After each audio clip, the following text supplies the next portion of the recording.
O tema da aula de hoje é quantidade de movimento ou momento linear. Bom, essa matéria cai muito em vestibular porque você consegue relacioná-la com várias coisas. Ela está muito fortemente entrelaçada com impulso, com dinâmica, e você consegue estudar aí como que um corpo, o movimento de um corpo a partir dela. Então, para você entender bem essa parte da física e mandar muito bem também no vestibular usando ela, confira esse vídeo agora. Bora lá!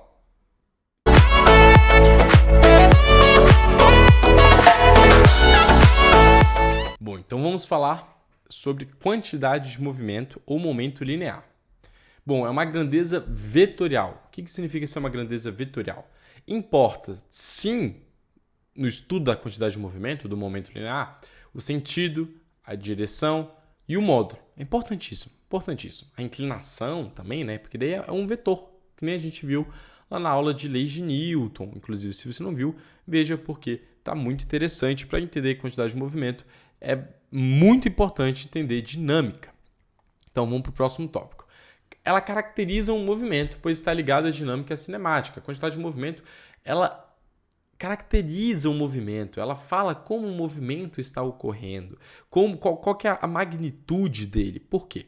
Vamos imaginar a seguinte situação. Você está jogando futebol e daí alguém chuta a bola em você é um goleiro, e a bola vem a 40 km por hora e o goleiro defende. Bom, tá numa situação de jogo, a bola veio a 40 km por hora, é uma velocidade assim considerável, mas é um momento de jogo, não vai acontecer nada demais. Agora imagina se você está atravessando a rua e um carro vem a 40 km por hora. É uma outra situação. Por quê? Porque são massas diferentes. Então a quantidade de movimento dos dois objetos, da bola de futebol e do carro que está se movimentando, vão ser diferentes, vão ser quantidade de movimentos, vão ser movimentos diferentes, porque eles vão ter massas diferentes. Então, aí você já consegue imaginar a diferença. Pô, imagina você é o goleiro lá, e você recebeu uma bolada a 40 km por hora. Bom, situação de jogo, bola que segue. Agora, imagina um carro te atropelar a 40 km por hora. Daí você vai dar um estrago, né? Então, você consegue diferenciar a quantidade de movimento aí e começar a ter uma noção do que é a quantidade de movimento a partir desses experimentos mentais. Ela se conserva quando não há agentes externos, quando não há forças externas, né? Acho que isso já dá para entender bem. E aí chama a quantidade de movimento como Q. E quando eu escrevi QI é igual a QF, significa que a quantidade de movimento inicial é igual à quantidade de movimento final. A gente fala aqui que quantidade de movimento é a massa vezes a velocidade. Agora você conseguiu entender melhor ainda o exemplo lá da bola de futebol e do carro. A massa ali, olha o impacto que a massa tem na quantidade de movimento. E a velocidade ali, no caso, era fixa. E a massa também é fixa. Então, você ia conseguir analisar muito bem a diferença entre a quantidade de movimento da bola e a quantidade de movimento do carro. E a unidade de medida dela é quilograma vezes metro por segundo. Quilograma relacionado à massa, metros por segundo relacionado à velocidade. Bom, então vamos falar sobre colisões agora. O que é uma colisão? É uma batida. Né? Então, quando você joga sinuca, ocorre um monte de colisões ali. É uma bola batendo na outra. Bom, o coeficiente de restituição é algo importantíssimo para a gente estudar as colisões. E o que ele fala? É a razão entre a velocidade de afastamento, que é depois da colisão, e a velocidade de aproximação, que é antes da colisão. Então, por exemplo, você está jogando lá sinuca e daí a bola 13 vai bater na bola 7. Bom, a bola 13 ela está com uma quantidade de movimento inicial. Ela está com uma velocidade de aproximação em relação à bola 7, né? Daí a bola 13 vai lá, bateu na bola 7 e depois elas se afastaram. Então você vai ter o afastamento da bola 13 em relação à bola 7, velocidade de aproximação e velocidade de afastamento. Aí fica o exemplo. Velocidade de aproximação seria da 13 em relação a 7 e de afastamento seria da 7 em relação a 13. Bom, tudo isso mexe com velocidade relativa. Então você tem que prestar muita atenção quando você estiver estudando esse tipo de velocidade, coeficiente de restituição desse tipo de movimento. E a gente fala que E é igual à velocidade de afastamento dividido pela velocidade de aproximação.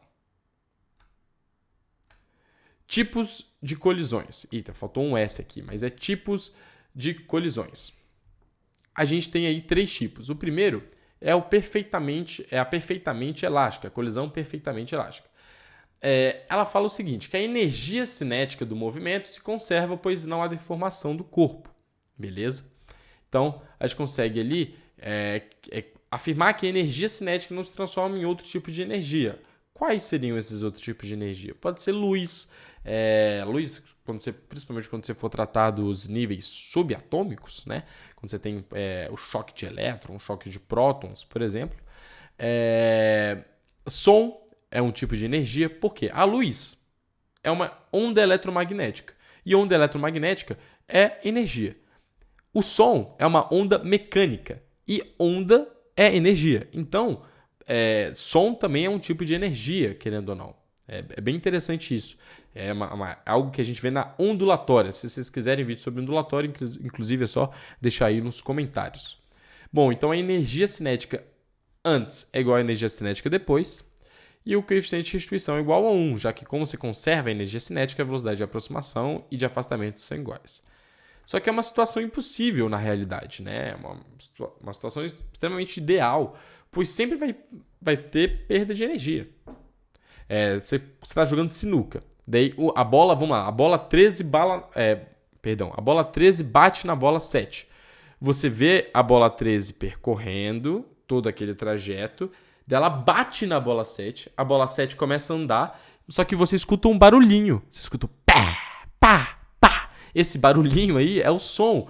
Significa que a energia cinética inicial está se transformando em energia cinética final, que é a energia da bola 7, juntamente com a energia da bola 13, que se ela deslocar mais um certo trajeto, uma certa distância, e somado com a energia do som, que foi dissipado, que foi quando você escutou o barulhinho lá, quando a 13 bateu na bola 7, entendeu? Então, isso é um exemplo. Esse tipo de exemplo que eu dei, que é o que sempre acontece, né? Que acontece, sempre não, né? Mas 99% das vezes, é o que a gente chama de parcialmente elástica. Porque a perfeitamente elástica, ela não dissipa energia assim. A energia cinética é igual à energia cinética inicial é igual à energia cinética final. Então você não tem uma dissipação de energia cinética e por isso que ela é impossível, uma situação ideal. A parcialmente elástica já é uma situação que é aí do nosso dia a dia, que é a perda parcial da energia cinética. Então a gente consegue analisar aí que a velocidade de afastamento é menor do que a velocidade de aproximação, que nem o mesmo exemplo ali que eu dei atrás da bola 13 e da bola 7. A energia cinética final vai ser menor do que a inicial. Por que vai ser menor do que a inicial? Porque você vai ter uma dissipação de energia ali que vai ser o som quando você escutou a bola batendo uma na outra. No caso aí da sinuca, né? Então a gente consegue ver que o coeficiente de restituição vai estar entre 0 e 1 e a energia cinética inicial é maior que a energia cinética final ou energia cinética final é menor do que a energia cinética inicial. Bom, e o último tipo de colisão é a inelástica, que é quando ocorre a perda máxima de energia cinética. Após a colisão, os dois corpos se grudam e se movimentam como um corpo único.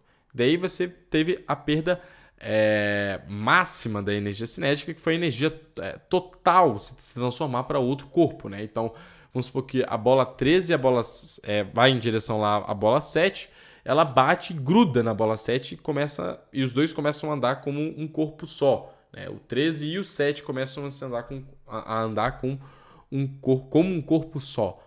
A energia cinética inicial toda do corpo 13 toda passou para o corpo 7 e eles começaram a se locomover. Daí pode ter também transformado num sonzinho, mas eles começaram a se movimentar juntos. Você não teve uma energia cinética da bola 13, por exemplo. Eu acho que deu para entender bem. Então a gente consegue concluir que a velocidade de afastamento é igual a 0, portanto, o coeficiente de restituição é igual a 0 na colisão inelástica, que é quando perde o máximo de energia cinética. Bom, vamos ver aqui o teorema do impulso. Você está vendo um quadradinho branco, porque se tem quadradinho branco, tem demonstração. Então vamos fazer essa demonstração para chegar e preencher aquele quadradinho branco ali. Vamos lá, força resultante é igual a massa vezes a aceleração. Então, eu posso escrever como força resultante, aqui eu vou colocar só o F. É massa vezes a variação da velocidade pela variação do tempo, porque isso é a aceleração, certo?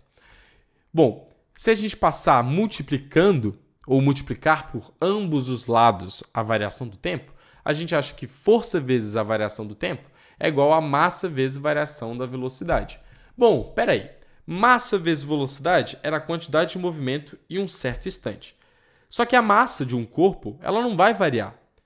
O que varia é a velocidade dele, certo?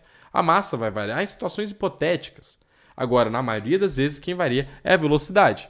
Então, se eu falar que a massa vezes a variação da velocidade, eu estou tratando da variação da quantidade de movimento. Beleza? Então, a gente sabe que m vezes ΔV é a variação da quantidade de movimento. Tranquilo. Agora, força vezes variação do tempo é o que a gente chama de impulso. Então, a gente consegue concluir que o impulso é a variação da quantidade de movimento. Vamos fazer um exemplo top aqui para você entender muito bem aí o que é um impulso. Airbag, por exemplo. O que o airbag faz? Ele aumenta a variação de tempo da colisão, de você chegar até o volante, certo? Então você está andando de carro lá, beleza. Daí o carro bate em você. Daí aciona o airbag. O airbag vai atrasar a sua colisão. Você bateu o carro, ele meio que amortece, ou seja, vai aumentando a variação de tempo até você entrar em repouso, vamos dizer assim. Bom, se eu estou aumentando a variação de tempo, eu estou, consequentemente, diminuindo a força. Bom, vamos aqui, ó. Se eu estou aumentando a variação de tempo, eu estou diminuindo a força. E quanto menor a força, quanto menos força você tiver no seu peito, na sua cabeça, é melhor, né? Daí você não vai se machucar. Outro exemplo muito interessante é a lataria do carro. Por exemplo, sei lá, nos anos 80, antigamente, a lataria era bem rígida nos carros. Só que, na atualidade, a lataria dos carros são mais molengas, são mais moles. Por quê? Como a lataria era mais rígida antigamente, a energia cinética na hora que você batia o carro, ela não se dissipava tanto na lataria. Deformava muito pouco a lataria. Então você não dissipava tanta energia cinética na lataria.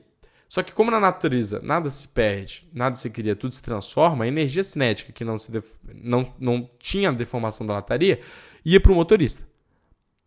Então, a gravidade dos acidentes eram grandes por causa disso. Agora, com a lataria do carro mais molenga, mais macia, quando bate, a energia cinética, por grande parte, se dissipa no carro, na lataria dele, e sobra menos energia para o motorista. Então, tornando o carro mais seguro, vamos dizer assim. Bom, é basicamente isso, quantidade de movimento e impulso. A gente estudou todos os tipos de colisão. Espero que vocês tenham entendido tudo. Qualquer dúvida, deixe aí nos comentários. Não esqueça de curtir, compartilhar e ativar o sininho para receber notificação sempre aí do Ensino Kepler. Muito obrigado pela sua atenção e divulgue esse vídeo para ajudar a divulgar a ciência no Brasil. Muito obrigado pela sua atenção e até um próximo vídeo.